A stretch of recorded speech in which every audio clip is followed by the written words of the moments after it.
सो hey guys, स्वागत है आपका लीगल लेक्चर में। आज हम पढ़ेंगे यूनियन जुडिशरी का सेकेंड लेक्चर, जो कि आर्टिकल 125 से लेकर 128 तक है। तो चलिए स्टार्ट करते हैं।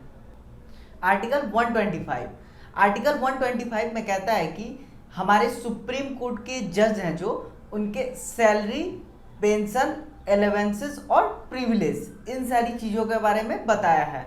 और इसमें कहता है कि जो हमारे सुप्रीम कोर्ट के जज है उनकी ये सारी रिक्वायरमेंट पार्लियामेंट पूरा करता है।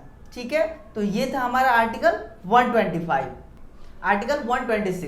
आर्टिकल 126 में एक्टिंग चीफ जस्टिस के बारे में बताता है। इसमें कहता है कि एक्टिंग चीफ जस्टिस को हमारे प्रेसिडेंट अपॉइंट करते हैं। इट मीन्स कि हमारे चीफ जस्टिस ऑफ इंडिया अगर किसी रीजन से अपना ड्यूटी को फुलफिल नहीं कर पा रहे हैं, इट मीन्स कि अपने ऑफिस में नहीं रह रहे हैं, ठीक है, तो उस कंडीशन में हमारे प्रेसिडेंट किसी अदर जज को एक्टिंग चीफ जस्टिस कुछ टाइम के लिए बना सकते हैं। तो ये था हमारा आर्टिकल 126।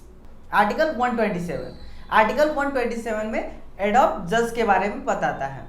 इसमें कहता है कि सुप्रीम कोर्ट के पास बहुत सारे केसेस आ जाते हैं। इट मीन्स कि उन्हें फैसला एक सर्टेन टाइम में सुनाना होता है। उस कंडीशन में सुप्रीम कोर्ट के जज हाई कोर्ट के जज को रिक्वेस्ट करते हैं कि आप आइए एडॉप्ट जज के तौर पर और यहाँ सुप्रीम कोर्ट में फैसला सुनाइए।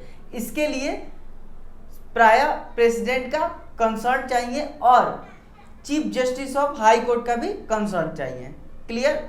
तो ये था हमारा आर्टिकल 127।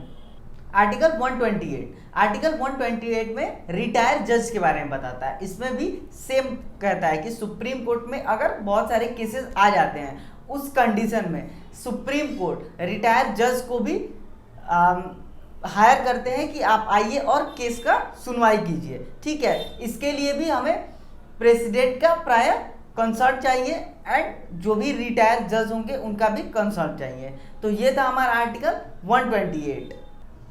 होप कि मैंने आपको यूनियन जुडिशरी का आर्टिकल 125 से लेकर 128 तक काफ़ी अच्छे से क्लियर किया है। अगर फिर भी आपको कोई डाउट रहता है तो आप कमेंट करके ज़रूर बताएं। मिलते हैं नेक्स्ट वीडियो में, तब तक के लिए धन्यवाद।